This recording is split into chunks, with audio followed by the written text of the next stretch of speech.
কারনুন শব্দের অর্থ হলো যুগ, কেউ কেউ যুগ অর্থ করেছেন। এ মর্মে ইমাম নাবাবী রাহিমাহুল্লাহ শরহে মুসলিমে তিনি উল্লেখ করেছেন যে এই যুগ, কারনুন মানে যুগ, যুগটা কত বছরে হয়। ইমাম নাখাঈ রাহিমাহুল্লাহ, ইব্রাহিম আন-নাখাঈ রাহিমাহুল্লাহ তিনি উল্লেখ করেছেন যে ৭০ বছরে একটা যুগ হয়। আউজাঈ রাহিমাহুল্লাহ বলছেন যে ৬০ বছরে একটা যুগ হয়। কেউ বলছেন ২০ বছরে একটা কারনুন হয়, মানে কারনুন মানে প্রজন্ম। ২০ বছরে প্রজন্ম হয়, ৬০ বছরে প্রজন্ম হয়, ৭০ বছরে প্রজন্ম হয়। অনেকে আবার বলেছেন যে ১০০ বছরে একটা প্রজন্ম হয়। রাসূলুল্লাহ সাল্লাল্লাহু আলাইহি ওয়াসাল্লামের একটি কথা থেকে ১০০ বছরে একটা প্রজন্ম হয় এটার ইঙ্গিত পাওয়া যায়। রাসূলুল্লাহ সাল্লাল্লাহু আলাইহি ওয়াসাল্লাম একদিন সাহাবা ইকরামদেরকে মাগরিবের সালাতের পরে সাহাবা ইকরামদেরকে লক্ষ্য করে বলছেন যে আরাআইতাকুম লাইলাতাকুম মিন হাদি। রাসূল সাল্লাল্লাহু আলাইহি ওয়াসাল্লাম বলছেন যে তোমরা কি আজকে রাত্রের দিকে লক্ষ্য করেছিলে? আজকে রাত্রে এমন কিছু ব্যক্তি যারা দুনিয়াতে জীবিত রয়েছেন, এমন একজন ব্যক্তি যারা দুনিয়াতে জীবিত রয়েছেন, আলা রাসি মিয়াতি সানাতিন, মানে লা ইয়াবকি আহাদুম মিনহুম আলা রাসি সানাতি মিয়া, আলা রাসি মিয়াতি সানা। যারা আজকে জীবিত রয়েছেন তাদের মধ্য থেকে লোকগুলো যারা অবশিষ্ট থেকে যাবে ১০০ বছরের মাথায় আর কেউ অবশিষ্ট থাকবে না।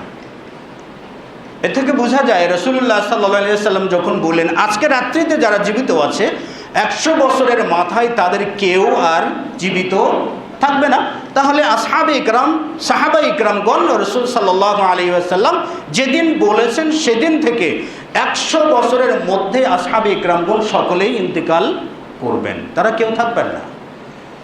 ইবনে উমর রাদিয়াল্লাহু তাআলা আনহু বলেন যে রাসূল সাল্লাল্লাহু আলাইহি ওয়াসাল্লাম যখন ১০০ বছরের কথা বললেন তখন মানুষেরা ১০০ বছর নিয়ে পর্যালোচনা, ইয়াতাহাদ্দাসুনা, তারা ১০০ বছর নিয়ে কথা বলতেছিল। ১০০ বছর, এটা আবার কি বললেন কি বললেন? ইবনে উমর বলছেন মানুষেরা এটা চিন্তা পর্যালোচনা করতে করতে ভুল করে ফেললেন। ইবনে উমর রাদিয়াল্লাহু তাআলা আনহু বলছেন যে এটি হচ্ছে রাসূলুল্লাহ সাল্লাল্লাহু আলাইহি ওয়াসাল্লামের প্রজন্মের উদাহরণ, মানে ১০০ বছরে একটি প্রজন্ম হয়। তাহলে পৃথিবীতে রাসূল সাল্লাল্লাহু আলাইহি ওয়াসাল্লামের ইন্তিকালের পর যতগুলো প্রজন্ম চলে গেছেন তার মধ্য থেকে সব প্রজন্মের অগ্রগামী প্রজন্ম হলেন আসহাবে ইকরাম, সাহাবা ইকরামগণ। তো সাহাবা ইকরামগণ থেকে তাবিঈনগণ শিখেছেন এবং তারা আমল করেছেন, আমলের দাওয়াত দিয়েছেন। তাবিঈনগণ থেকে তাবউত তাবিঈনগণ শিখেছেন, বুঝেছেন এবং তারা আমল করেছেন, দাওয়াত দিয়েছেন। এভাবে পরবর্তী প্রজন্মের পর প্রজন্ম আজকের নতুন প্রজন্ম। তাহলে বোঝা যায় যে সালাফ বলতে সর্বপ্রথম আসহাবে ইকরামকে বোঝানো হয়, সাহাবা ইকরামগণকে বোঝানো হয়। তাহলে আমরা কি সাহাবা ইকরামগণদের অনুসরণ করব? আমাদের একটা কথা থাকতে পারে যে আমরা কোরআন সুন্নাহর অনুসরণ করব, সাহাবীদের কিসের অনুসরণ করব? তো এই বিষয়গুলো নিয়ে কিছু জিজ্ঞাসার জবাব খুতবার শেষে দেওয়ার চেষ্টা করব ইনশাআল্লাহ। প্রথমেই আসহাবে ইকরাম তথা সালাফগণদের অনুসরণ করার জন্য আল্লাহ রাব্বুল আলামিনের পক্ষ থেকে আদেশ প্রদান করা হয়েছে, নির্দেশ প্রদান করা হয়েছে এবং রাসূলুল্লাহ সাল্লাল্লাহু আলাইহি ওয়াসাল্লামও এরকমই নির্দেশ প্রদান করেছেন। আল্লাহ রাব্বুল আলামিন বলছেন যে ওয়াসাবিকুনাল আউয়ালুনা মিনাল মুহাজিরিন ওয়াল আনসারিল্লাযীনা ইত্তাবাউহুম বিইহসান রাদিয়াল্লাহু আনহুম ওয়া রাদু আনহু। সাবিকুনাল আউয়ালুন, পূর্ববর্তী অগ্রজগণ যারা পূর্বে অতিবাহিত হয়ে গেছেন, মিনাল মুহাজিরিন ওয়াল আনসার, মুহাজির এবং আনসার সাহাবা ইকরামদের মধ্য থেকে যারা পূর্বে অতিবাহিত হয়ে গেছেন, অগ্রজ যারা অগ্রগামী হয়েছেন আল্লাহ সুবহানাহু ওয়া তাআলার দরবারে পৌঁছার ক্ষেত্রে। তো সাবিকুনাল আউয়ালুনা মিনাল মুহাজিরিন ওয়াল আনসার ওয়াল্লাযীনা ইত্তাবাউহুম বিইহসান, এবং যারা আসহাবে ইকরামগণদের অনুসরণ করেছেন একনিষ্ঠতার সাথে। তাহলে সাহাবা ইকরামগণদের সাথে তাবউত তাবিঈন যারা রয়েছেন তারাও যুক্ত হয়ে যাচ্ছেন। তাদের ব্যাপারে আল্লাহ রাব্বুল আলামিন বলছেন রাদিয়াল্লাহু আনহুম ওয়া রাদু আনহু। আল্লাহ রাব্বুল আলামিন তাদের প্রতি সন্তুষ্ট, তারাও আল্লাহ তাআলার প্রতি খুশি। আল্লাহ সুবহানাহু ওয়া তাআলা তাদের জন্য জান্নাত প্রস্তুত করে রেখেছেন। সূরা ফাতিহাতে উল্লেখ করা আছে, আল্লাহ রাব্বুল আলামিন বলছেন মুহাম্মাদুর রাসূলুল্লাহি ওয়াল্লাযীনা মাআহু আশিদ্দাউ আলাল কুফারি রুহামাউ বাইনাহুম মুহাম্মাদুন রাসূলুল্লাহ, মুহাম্মদ আল্লাহ সুবহানাহু ওয়া তাআলার পক্ষ থেকে প্রেরিত পুরুষ এবং রাসূল, মুহাম্মাদুর রাসূলুল্লাহ। ওয়াল্লাযীনা মাআহু, এবং যারা তার সাথে থাকে, মুহাম্মদ সাল্লাল্লাহু আলাইহি ওয়াসাল্লামের সহচর, মুহাম্মদ সাল্লাল্লাহু আলাইহি ওয়াসাল্লামের সাথী বর্গ, যাকে সাহাবা ইকরাম আমরা বলি থাকি বা সহজ ভাষায় সাহাবী বলে থাকি। তো মুহাম্মাদুর রাসূলুল্লাহ এবং তার সাথে আসহাবে ইকরামগণ, ওয়াল্লাযীনা আমানু ওয়াল্লাযীনা মাআহু আশিদ্দাউ আলাল কুফফার, যারা কাফেরদের বিরুদ্ধে থাকতো অত্যন্ত কঠোর, রুহামাউ বাইনাহুম, তারা একে অপরের প্রতি, মানে আসহাবে ইকরামগণ একে অপরের প্রতি ভালোবাসার বন্ধনটা থাকতো অত্যন্ত মজবুত।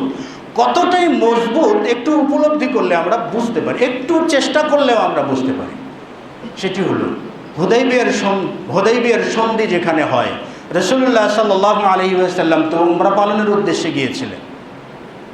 সেখানে রাসূল সাল্লাল্লাহু আলাইহি ওয়াসাল্লাম এই হুদাইবিয়া নামক জায়গাতে তাঁবু খাটালেন, সেখানে বাধাপ্রাপ্ত হলেন এবং সেখানে তিনি অবস্থান নিলেন।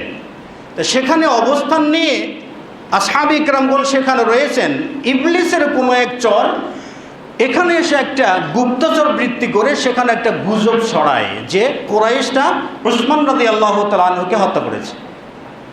এই গুজব ছড়ানোর ফলে রাসূল সাল্লাল্লাহু আলাইহি ওয়াসাল্লামের সাথে যত আসহাবে ইকরামগণ ছিলেন প্রত্যেককে রাসূলের হাতে বায়াত পরে এই অঙ্গীকার করলেন, উসমান রাদিয়াল্লাহু তাআলা আনহুর হত্যার প্রতিশোধ না নিয়ে আমরা একজন ব্যক্তিও মদিনায় ফেরত যাব না। এটাই ভালোবাসা। আজকের যুগে আমাদের অগ্রজ যারা, তারা একে অপরকে অত্যন্ত ভালোবাসতেন। মুহাজিরগণ যখন হিজরত করে মদিনায় পৌঁছে গেলেন, তখন মদিনার যারা আনসার ছিলেন, স্থানীয় বাসিন্দা ছিলেন, যাদের যাদের দুই বউ ছিল, তারা প্রত্যেককে এক বউ করে তালাক দিয়ে দিলেন, দিয়ে মুহাজিরদের সঙ্গে বিবাহ বন্ধনে আবদ্ধ করে দিলেন। মানে স্ত্রীর ভাগ কি দুনিয়াতে কেউ দেয়? তারা সেটাও দিলেন, নিজেরাই স্ত্রী পরিত্যাগ করলেন, তালাক দিলেন, এরপর মুহাজিরদের সঙ্গে বিবাহ বন্ধনে আবদ্ধ করে দিলেন।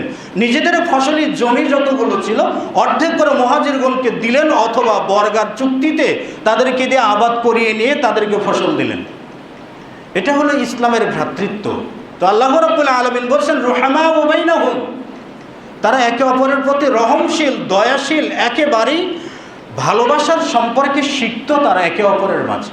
রুহামাউ বাইনাহুম তারাহুম রুকআন সুজ্জাদান, তাদেরকে রুকু এবং সিজদাকারী অবস্থায় তোমরা দেখতে পাবে।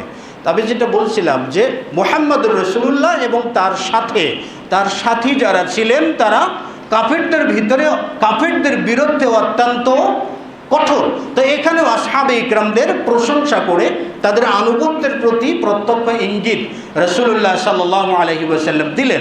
হাদিসের ক্ষেত্রে যদি বলা হয়, আমি পূর্বে যে হাদিসটা উল্লেখ করেছি, খায়রুন নাসি করনি, সর্বোত্তম মানুষ হলো আমার প্রজন্ম, তাহলে রাসূল নিজের প্রজন্মের দিকে সুম্মাল্লাযীনা ইয়ালুনাহুম। আরেকটা হাদিস তিরমিজিতে এসেছে, সহিহ মুসলিমে এসেছে, রাসূলুল্লাহ সাল্লাল্লাহু আলাইহি ওয়াসাল্লাম বলছেন, আবু বুরদা থেকে বর্ণিত, আবু বুরদা তিনি তার বাবার সূত্রে বর্ণনা করেছেন। তিনি বলছেন যে قد صلينا مع رسول الله صلى الله عليه وسلم المغرب, আমরা একবার রাসূল সাল্লাল্লাহু আলাইহি ওয়াসাল্লামের সাথে মাগরিবের সালাত আদা করলাম। ওয়ানাহনু নাকুল, আমরা নিজেরা বলতেছিলাম যে আমরা তো মাগরিবের সালাত আদা করলাম, কাজে কুননা নাজলিস, আমরা বসে থাকব, হাত্তা নুসাল্লি মা রাসূলিল্লাহি সাল্লাল্লাহু আলাইহি ওয়াসাল্লাম সালাতুল ইশা, রাসূলের সাথে এশার সালাত আদা না করা পর্যন্ত আমরা মসজিদে বসে থাকব, আমরা আর বাড়িতে যাব না। তো তারা মসজিদে বসে থাকলেন। ফাখরাজা আলাইনা, তিনি বলছেন, আবু বুরদার বাবা বলছেন যে ফাখরাজা আলাইনা রাসূলুল্লাহি সাল্লাল্লাহু আলাইহি ওয়াসাল্লাম, একবার রাসূল সাল্লাল্লাহু আলাইহি ওয়াসাল্লাম এই মুহূর্তে আমাদের মাঝে উপস্থিত হলেন। আমাদেরকে লক্ষ্য করে রাসূল সাল্লাল্লাহু আলাইহি ওয়াসাল্লাম বলছেন, মা জিলতুম হাহুনা, আরে তোমরা কি এখানেই বসেছিলে এতক্ষণ, এত সময় যাবত তোমরা এখানেই বসেছিলে? তা তখন কুলনা, তিনি বলছেন যে আমরা বললাম, ইয়া রাসূলুল্লাহ, আমরা মাগরিবের সালাত আদা করার পরে আমরা চিন্তা করলাম যে আমরা বসে পড়ি, রাসূলের সাথে এশারের সালাত আদা না করা পর্যন্ত আমরা বসে থেকে চলে যাই, বসে তারপরে আমরা এশারের সালাতের পরে চলে যাব। রাসূল সাল্লাল্লাহু আলাইহি ওয়াসাল্লাম বলেন, তাদেরকে বললেন যে আহসানতুম, তোমরা উত্তম কাজ করেছো, সর্বশ্রেষ্ঠ কাজ করেছো, ওয়া আসাবতুম, এবং তোমরা সঠিক সিদ্ধান্ত পৌঁছেছো। তার মানে মাগরিবের সালাতের পর এশার সালাতের জন্য অপেক্ষা করাটা উত্তম, সওয়াবের কাজ। কিন্তু মাগরিবের সালাতে যে সকল দিনী ভাইয়েরা মসজিদে বসে থাকবেন, এই বসে থাকাকে উপলক্ষ করে এশার সালাতের ওয়াক্তটা আগিয়ে নিয়ে আসতে হবে, এই জায়গাতে তো সওয়াব হবে না, বরং পাপের বোঝাটা ঘাড়ে চড়তে পারে। বিভিন্ন মসজিদে দেখা যায় যে সকল ব্যক্তিরা মাগরিব পরে বাসায় না যেয়ে মসজিদে বসে থাকবেন, এবং তাদের কল্যাণে এশার সালাতটা তাড়াতাড়ি করতে হবে। এশার সালাতটা ওই আখের অর্থ তো দূরে থাক, তাড়াতাড়ি করতে হবে। বলে বসে আছি, এতক্ষণ পর্যন্ত বসে আছি, হ্যাঁ এতক্ষণ পর্যন্ত বসে আছি এশার সালাতকে চেঞ্জ করার জন্য, বদলানোর জন্য, সময় বদলানোর জন্য নয়। এশার সালাতের ওয়াক্ত যেটা, সেই ওয়াক্ত অনুযায়ী সালাত আদা করতে হবে। এতে যদি একজন ব্যক্তির 2 ঘন্টা কেন 5 ঘন্টাও বসে থাকতে হয়, যত বসে থাকবেন, ধৈর্য ধারণ করে বসে থাকলে এই বসে থাকাটাও তার জন্য বরকত, আল্লাহ রাব্বুল আলামিনের পক্ষ থেকে রহমত।